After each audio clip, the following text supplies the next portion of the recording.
มาครับตอนนี้ผมก็ไล่ตามชุดเก่านะครับในงานจากค่ายโบคีนะครับแชมเปี้ยนคลาสครับในลายของเซนเซียครับ1 ใน 12โกเซนสถิตลัคนาราศีพิจิกสกอร์เปียนมิโลนั่นเองครับ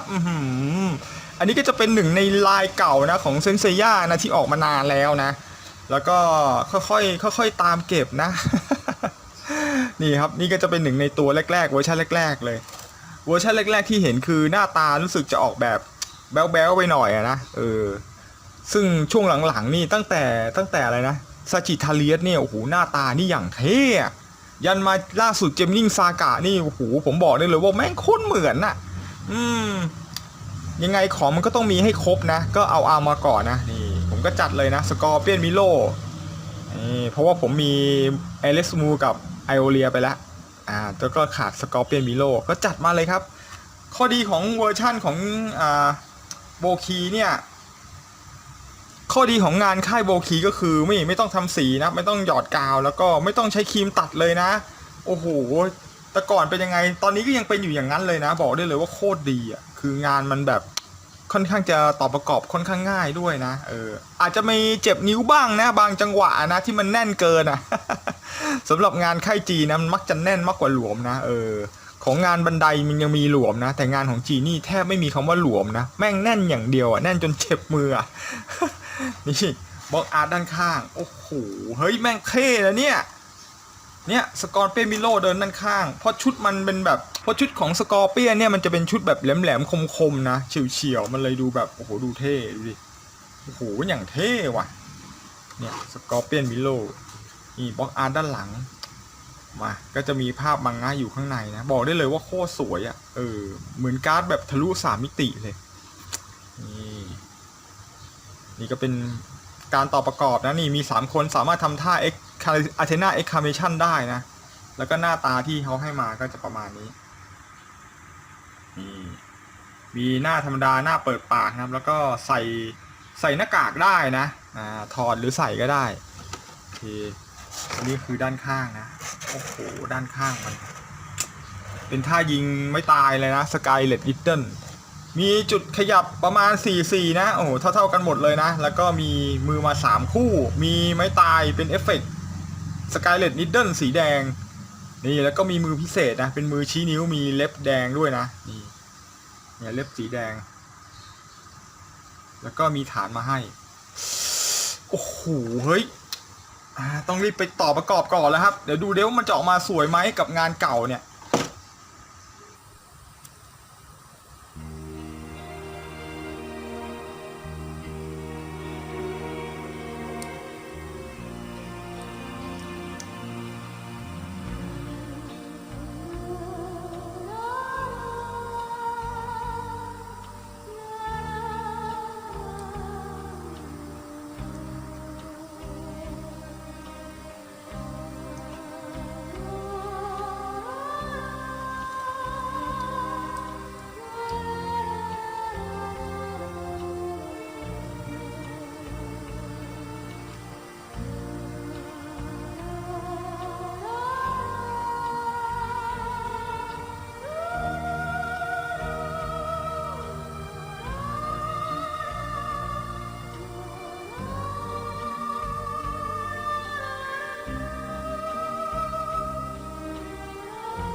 มาครับนี่พอต่อเสร็จผมก็ได้นี่แหละครับสกอร์เปียนมิโลนะครับนี่โอ้โหดูชุดก่อนครับชุดก็โอ้โหสวยเงางามเลยนะแต่เสียอย่างเดียวครับอันนี้ก็คืองานเก่านะก็เป็นงานแชมเปี้ยนส์คัพของค่ายโบคีนะซึ่งออกมาเป็น3ตัวแรกในไลน์ของโกเซนนะซึ่งก็จะมีอยู่3ตัวนั่นคือแอเดสมูแล้วก็ลีโอไอโรเลียแล้วก็ตัวนี้ครับสกอร์เปียนมิโลนะก็เป็น3ตัวแรกที่ออกมาของค่ายโบคีในไลน์แชมเปี้ยนคัพนะซึ่งก็อย่างที่ว่าครับคือเนื่องจากว่ามันเป็นไลน์ตัวแรกนะฉะนั้นหน้าตามันก็เลยดูแบบไม่ค่อยเหมือนไอตัวหลังๆนะตัวหลังๆ12โกเซนของค่ายโบคีนี่โอ้โหทำหน้าตาเนี่ยโคตรเท่โคตรเหมือนเลยอ่ะแล้วยิ่งพอมาดูงานเก่าๆเนี่ยตามเก็บงานเก่าๆก็รู้สึกว่างานเก่าๆนี่รู้สึกตามันจะค่อนข้างโตแล้วก็แบวมากเลยนะซึ่งถ้าไปยืนรวมตัวกับงานชุดใหม่ๆนี่รู้สึกว่ามันจะเข้ากันไม่ค่อยได้เลยนะโดยเฉพาะหน้าตานะแต่ว่าเรื่องชุดเกราะนี่ถือว่าเป็นชุดเกราะลายมังงะที่ค่อนข้างจะสวยเลยนะสำหรับสกอร์เปียนนะโอ้โหดูชุดคอสกอร์เปียนอย่างเท่อะแต่เห็นหน้าตาแล้วผมรู้สึกว่าผมเริ่มรับไม่ได้ว่ะ เรามาทำเหมือนกับลีโอเอลเลียดีกว่าครับ โดยการเดี๋ยวจะมาเปลี่ยนหัวดีกว่าเดี๋ยวผมได้ไปหาหัวตัวที่หน้าตาที่มันหน้าที่จะพอจะเป็นสกอร์เปียนมิโลได้คล้ายที่สุดนะส่วนในหัวของลีโอไอโอเลียนี่ผมได้เอาหัวของเจมินี่ซากะมานะมาใช้ทดแทนกันได้นะเพราะผมมีเจมินี่2ตัวนะแต่คราวนี้พอเป็นสกอร์เปียนมิโลเนี่ยก็ต้องหาไอตัวที่มันมีหน้าตาที่เป็นแบบคล้ายๆกันนะก็คือตาสกอร์เปียนมิโลจะแหลมๆนะซึ่งผมก็ไปหาตัวเก่าๆที่ผมมีนะก็จริงไม่ใช่ตัวเก่าหรอกคือตัวใหม่กว่าไอ้ตัวเนี้ย ซึ่งตัวไหนที่มีหน้าตาคล้ายๆกันนะซึ่งผมก็ไปหามาแล้วนั่นก็คือนี่ครับซิกนัทเฮียวกะนั่นเองนะเดี๋ยวผมจะมาขอยืมหน้าตาของเฮียวกะมาใส่กับสกอร์เปียนมิโลดูหน่อยดีกว่าครับเนี่ยดูครับเอาแค่มาเห็นอย่างเงี้ยหน้าตาดูดิไอ้นี่คือจะรุ่นใหม่กว่านะนี่จะรุ่นเก่าสังเกตเลยครับนี่ตารุ่นใหม่จะเรียวแบบอย่างเท่เลยนะแล้วก็ออกจะห่างๆนิดนึงนะแต่นี่คือตาแทบจะชิดกันแล้วก็เบลโตๆเงี้ยมันดูเป็นเด็กเลยนะดูดินี่บอลเซนกับโกเซนนะ เฮ้ยรับไม่ได้ว่ะเดี๋ยวผมจะลองเปลี่ยนดูมาถอดหัวเลยนะเอาถอดหัวดันถอดทั้งตัว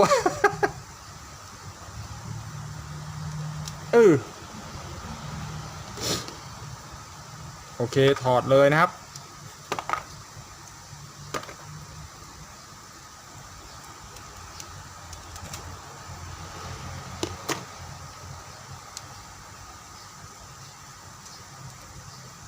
นี่เราจะมาขอใบหน้าของเฮียวกะมาลองใส่ดูหน่อยนะมาดูว่าใส่แล้วจะเข้าด้วยกันได้ไหมกบเข้าไป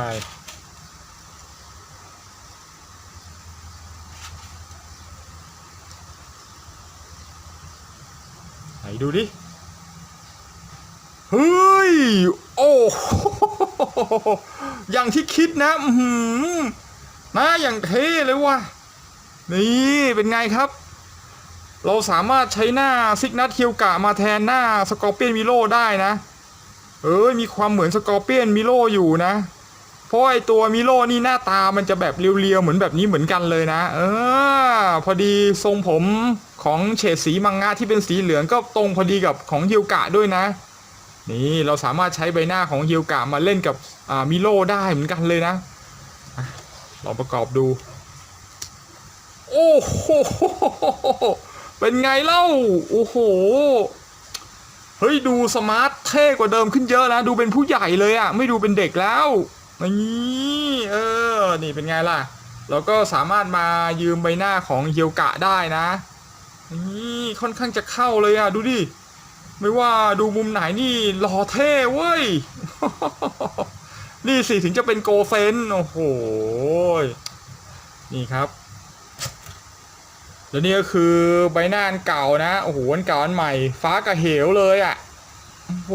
นี่ความเท่ไม่มีนะมีแต่ความแบ๊วนะปล่อยไปซะ เอาหน้าอย่างนี้ดีกว่าโอ้โหมันเจ๋งจริงครับหน้านี้แม่ดูเท่แล้วดูทรงพลังเลยอ่ะโคตรจะเข้าว่ะอย่างแจม มาเดี๋ยวเรามาดูจุดขยับกันก่อนดีกว่าครับว่ามันจะขยับได้ประมาณไหนนะสำหรับรุ่นเก่านะมาเดี๋ยวมาดูก็ขยับหัวนี่ก็รู้สึกติดขัดเลยนะเพราะว่าไอ้ตรงเนี้ยมันเป็นพลาสติกแข็งนะเพราะมันมีทรงผมด้านข้างที่ค่อนข้างใหญ่หนาแล้วก็ยาวด้วยนะถ้าเป็นปัจจุบันนี้ผมว่าโบคีเขาคงจะทำเป็นยางหรือไม่ก็มีบอลจอยตรงนี้เพื่อให้มันขยับได้นะเพื่อที่ให้มันแบบหมุนได้สะดวกหน่อยนี่คือแบบโอ้โหคือแทบจะลำบากเลยอะ แล้วก็สิ่งหนึ่งที่ผมไม่ชอบเลยนะนั่นก็คือไอ้ตรงผมเนี่ยผมด้านหลังอ่ะนี่ถ้าเป็นตัวรุ่นใหม่อย่างเจมินิซากะนี่เขาก็จะตรงนี้มันจะเป็นแบบให้พับเปิดได้นะแต่นี่มันทำแบบเป็นแข็งๆมาอันเดียวเลยอ่ะซึ่งพอมาเป็นอย่างนี้เนี่ยมันไม่ดีเลยครับข้อดีของมันคือมันสวยนะมันดูยาวเรียวสวยสมจริงดีแต่ว่าข้อเสียของมันก็คือมันมีฐานมาให้นะเนี่ยฐานค้ำเนี่ยแล้วเวลาผมจะไปให้มันหนีบไอ้ตรงกลางเนี่ยมันหนีบไม่ได้นะเพราะมันลำบากมากเลยที่มันต้องมาหลบผมเนี่ยผมมันไม่สามารถยกขึ้นมาได้นะมันก็เลยอาจจะทำให้หนีบลำบากนะแล้วไม่มีปัญหากับการตั้งฉากนะเนี่ยการเล่นบนฐานเนี่ยมันทำให้ลำบากแล้วก็ไอ้ตรงเกราะเนี่ยตรงเกราะหมวกมันทำเป็นแบบอย่างเงี้ยแล้วก็เสียบเลยเนี่ยดูเดี๋ยวหัวมันก็เลยดูแหว่ง แล้วก็เสียบอย่างเงี้ยเนี่ยไอ้ตรงเนี้ยผมอยากจะให้มันติดกันซะมากกว่านะเพราะเวลาเราจะได้ทำเป็นสกอร์เปียนมิโลแบบถือหน้ากากแบบมีไอชิ้นเนี้ยติดตรงนี้ด้วยแต่เนี่ยมันดันทำแยกแบบเนี้ยแล้ว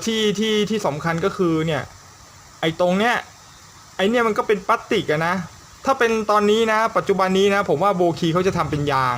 แล้วก็เป็นบอลจอยให้เสียบตรงนี้นะอันนี้มันเป็นแบบมันเป็นแท่งเดียวยาวๆอย่างนี้เลยเนี่ยอันนี้ก็โอ้โหเสี่ยงหักเหมือนกันนะแล้วที่สำคัญคือมันปรับทิศทางไม่ได้เนี่ยมันก็จะแข็งอย่างนี้เลยเนี่ยนี่ถ้าเป็นปัจจุบันที่โบคีเขาทำนะผมว่ามันน่าจะเป็นแบบเป็นยางแล้วแล้วก็ตรงนี้ก็จะเหมือนปีกนกฟินิกซ์ที่เป็นยางนุ่มแล้วก็สามารถบิดหมุนตรงนี้ให้มันหลบตรงนี้ได้นะอันนี้มันขยับไม่ได้นี่คือข้อเสียของรุ่นเก่าเลยนะแต่ตอนนี้รุ่นใหม่เขาก็เปลี่ยนแนวคิดไปแล้วมั้งนะแต่ว่าเราก็ไม่มีสิทธิ์ที่จะได้เห็นสกอร์เปียนมิโลที่มันอัปเกรดซึ่งตัวเก่าก็จะเป็นประมาณอย่างเงี้ยแหละต้องทนเอาไปนะขนาดหน้ายังต้องไปหาหน้าเฮียวกะมาเปลี่ยนเลยเนี่ยนี่ก็ประมาณนี้นะแล้วก็หัวไหล่ก็สามารถยกขึ้นได้นะนี่จุดขยับของหัวไหล่ก็เป็นอะไรที่ค่อนข้างดีนะเพราะว่าเป็นทั้งขยับขึ้นลงได้แล้วก็เป็นจอยนะที่สามารถปรับองศาได้นิดนึงนะซ้ายขวาเนี่ยมันทำให้การขยับของหัวไหล่เนี่ยมันดูอิสระดีเนี่ยผมค่อนข้างชอบนะที่ค่ายโบคีเขาดีไซน์เกาะไหล่แบบเนี้ยโอ้โหโคตรดีชอบมากเลยแล้วก็จุดขยับที่หัวตรงแขนนับนี่สามารถกางได้ถึงขนาดนี้เลยแล้วก็ยกขึ้นได้นะปึ๊บนี่นะสูงเลยนะได้สุดเลยหัวไหล่ก็เนี่ยบางนิดนึงนะแต่ก็ยกได้เยอะเลยแล้วก็ต้นแขนนี่ก็สามารถหมุนได้นะ360นะแต่ว่ามันอาจจะแน่นหน่อยนะแต่ว่ามันหมุนได้นะเนี่ยมันหมุนได้แล้วก็จุดขยับตรงข้อพับนะนี่ก็จะเป็นดับเบิลจอยเดี๋ยวติดผมว่ะ เนี่ยก็จะขยับได้สุดเลยนะก็ถือว่าโอเคเลยนะแล้วก็ตรงปอกต้นแขนเนี่ยที่มันหลุดง่ายเพราะว่ามันจะล็อกแค่นี้เองนะปึ๊บเนี่ยแค่นี้เองแล้วก็ทำให้มันหมุนได้อย่างเงี้ยเนี่ยผมชอบแบบนี้นะถึงว่ามันจะหลุดง่ายจริงๆมันไม่ได้หลุดง่ายนะแต่เพราะว่าผมไปจับตรงนี้เนี่ยมันถึงหลุดอย่างนี้เลยเพราะว่ามันง่ายนะแต่ว่าพอล็อกแล้วมันก็ไม่ได้หลุดแบบไม่ได้หลุดง่ายนะเพียงแต่ถ้าเราดึงมันก็หยุดหรือง่ายอย่างเงี้ยแต่ถ้าเราไม่ดึงมันก็ไม่หลุดนะเนี่ยข้อดีของแบบนี้ก็คือมันปรับองศาได้แต่ข้อเสียก็คือถ้าเราไปชนมันก็อาจจะคือชนมันก็ไม่หลุดนะแต่ว่าถ้าดึงจะหลุดเนี่ยประมาณนี้แล้วก็นี่ข้อมือนี่เป็นบอลจอยนะหมุนได้รอบส่วนหน้าอกก็เช่นเคยครับ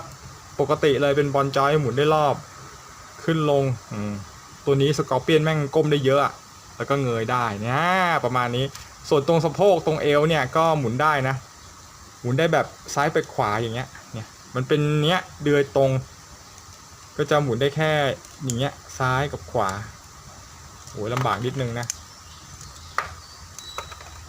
เอาล่วงหมดจุดขยับตรงเกาะกระโปรงนะก็สามารถยกขึ้นได้แบบนี้เลยนะเนี่ยได้ประมาณนี้ สุดแล้วก็เปิดได้เยอะอยู่นะแล้วก็ตรงขาหนีบนี่ก็สามารถที่จะยกขึ้นยกลงได้นะแล้วก็เนี่ยเปิดอย่างนี้ได้นิดนึงเห็นไหมครับ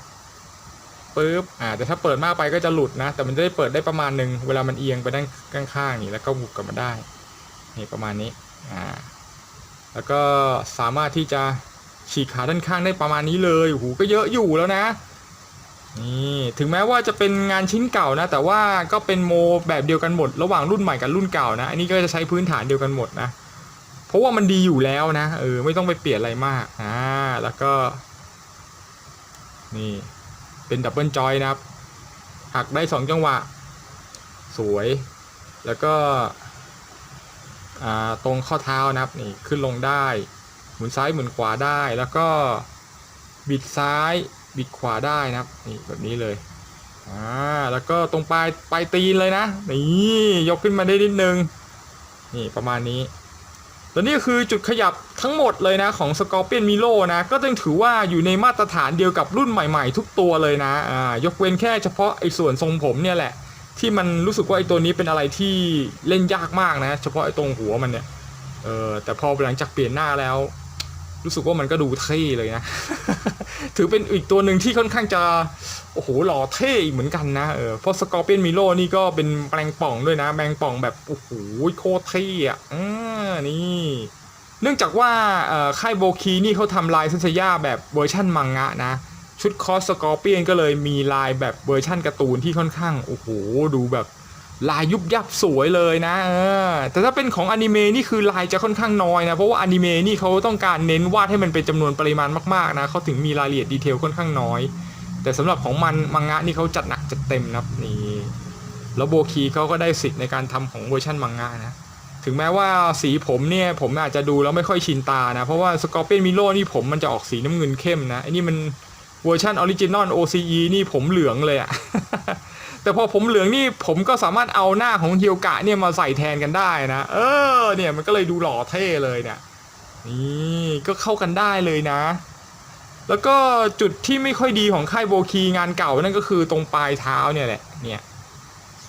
ยมันคือมันโบนะแต่ถ้าเป็นรุ่นใหม่รุ่นใหม่เขาจะเต็มนะอย่างเจมินิซากะเนี่ยเจมินิซากะนี่เขาก็จะมีเท้าเต็มนะหรือตัวรุ่นใหม่ๆเลยมันจะมีเท้าตรงนี้มาปิดแล้วนะแต่รุ่นเก่านี่มันไม่มีปิดเลยเนี่ยมันปล่อยล้นผมก็ไม่รู้ว่าจะมีโอกาสหรือเปล่าที่ค่ายโบคีเขาจะแบบว่าอย่างออกตัวใหม่ล่าสุดมาแล้วก็คือยังไงคนซื้อมันก็ต้องซื้อครบใช่ป่ะซื้อครบทุกตัว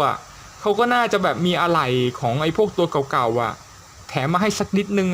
แบบว่าซื้อตัวนี้แล้วได้อะไหล่ของไอ้ตรงปลายตีนตรงเนี้ยมาประกอบให้กับทุกตัวที่คนเขาสะสมอย่างผมนี่ก็มีทุกตัวเลยนะตั้งแต่ตัวเก่ายันใหม่ไอ้ตัวเก่าๆอย่างไอ้พวกเซย่าซาจิทาเลียสอะไรพวกเนี้ยมันไม่มี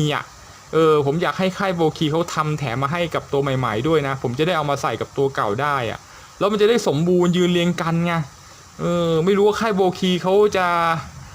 เพราะว่าค่ายโบคีเขาเป็นหนึ่งในค่ายที่เขารับฟังผู้บริโภคนะเขาถึงทำสินค้าได้ตรงตามอุดมการณ์ของคนที่เขาอยากเล่นอยากสะสมนะแต่ผมก็ไม่รู้ว่าเขาจะได้เห็นคลิปนี้มาหรือมีคนเขาบ่นเรื่องตรงนี้หรือเปล่าไม่แน่ใจนะแต่ผมเป็นคนหนึ่งที่อยากจะให้โบคีเขาแถมไปตรงปลายเท้าตรงเนี้ยมาให้กับตัวใหม่ๆด้วยนะผมจะได้เอาไปใส่กับตัวเก่าๆได้เนี่ยถ้าขาดตรงนี้นี่จะเพอร์เฟกต์เลยนะนี่ส่วนหน้าตานี่ก็ไม่ต้องทำนะผมก็สามารถเอาไอ้เนี่ยมาสับใส่กันเล่นได้ตัวเก่าๆตัวใหม่ๆเนี่ยก็ไม่เป็นไรนะแต่ถ้าเขาทำมาใหม่ก็ถือว่าดีเหมือนกันนะ โดยเฉพาะไอ้ตรงหน้ากากของสกอร์เปียนเนี่ยคือแบบมันยังเป็นเหมือนกับเทคโนโลยีสมัยเก่าเลยแต่ว่าในการทำชุดเกราะหรือลงสีนี่ถือว่าก็ยังสวยอยู่ดีนะยังสวยเหมือนเดิมเลยนะถือว่าก็ออกแบบมาได้ค่อนข้างดีมากเลยผมก็ชื่นชอบนะติดแค่ตรงช่วงหัวแค่นั้นแหละนอกนั้นก็ถือว่าเพอร์เฟกต์เลยนะก็ถือว่าเป็นอีกชุดเกราะหนึ่งชุดคอร์สหนึ่งที่สวยงามมากเลยนะสำหรับสกอร์เปียนมิโลนะโคตรเท่ดูเด็ดหลังจากเปลี่ยนหน้ามานี่รัศมีจับเลยผมไม่รู้ว่าค่ายโบคีเขาจะทำหน้าตัวเก่าๆมาขายหรือเปล่านะเนี่ยทำแค่เฉพาะหน้าก็ได้นะที่ให้มีอารมณ์หลากหลายรูปแบบเนี่ยของพวกเซย่าไม่จำเป็นจะต้องมาแบบเนี่ย ขายแบบเฉพาะตามกล่องแล้วมีหน้าอยู่แค่นิดนึงนิดหน่อยอะไรเงี้ยมาแล้วก็มาสิ่งที่ได้มาพร้อมกับสกอร์เปียนมิโลนั้นนั่นก็คือมือนะครับมือก็จะรู้สึกเหมือนเป็นมาตรฐานเลยนะที่จะมีมือแบแล้วก็มือแบบคลายหลวมๆอย่างนี้แล้วก็มือกำหมัดนะก็มา3คู่เลยนะแบบนี้เลยแต่ของสกอร์เปียนมิโลนี้มีอะไรที่พิเศษกว่านะครับก็คือมันจะมีนิ้วครับนี่นิ้วแบบชี้แล้วมีเล็บสีแดงนะเนี่ยประมาณเนี้ยเป็นท่าไม่ตายสกายเลดดิดเดิลนะไหนเป็นเข็มแมงป่องที่ไว้แทงนะแทงยังไงก็รับรองศัตรูได้ทรมานนะแต่ไม่มีวันตายนะเพราะว่าจิ้มใครผมไม่เคยเห็นมันจิ้มใครแล้วตายเลยเนี่ย เนี่ยแล้วก็มาพร้อมกับนี่ครับเอฟเฟกต์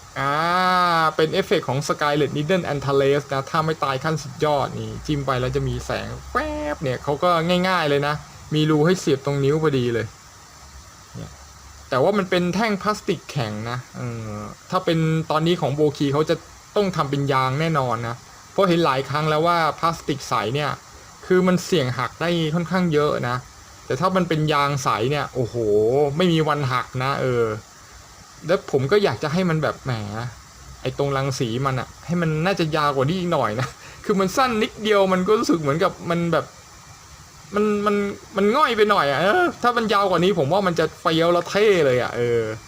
มาเดี๋ยวใส่ให้ดูเลยดีกว่านี่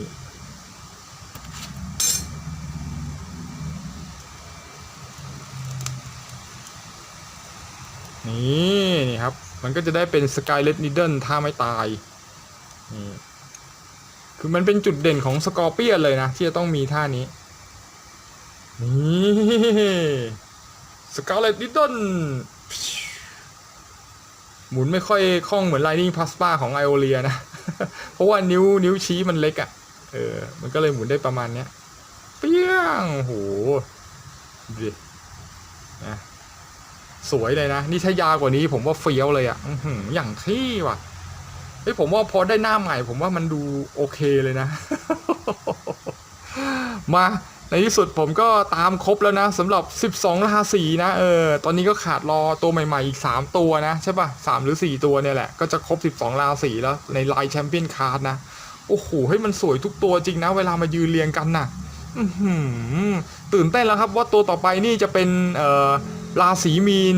หรือจะเป็นราศีตุลหรือจะเป็นราศีกันนะโอ้โหผมว่าสวยเท่ทุกตัวแน่เลยอ่ะอยากจัดแล้วอะ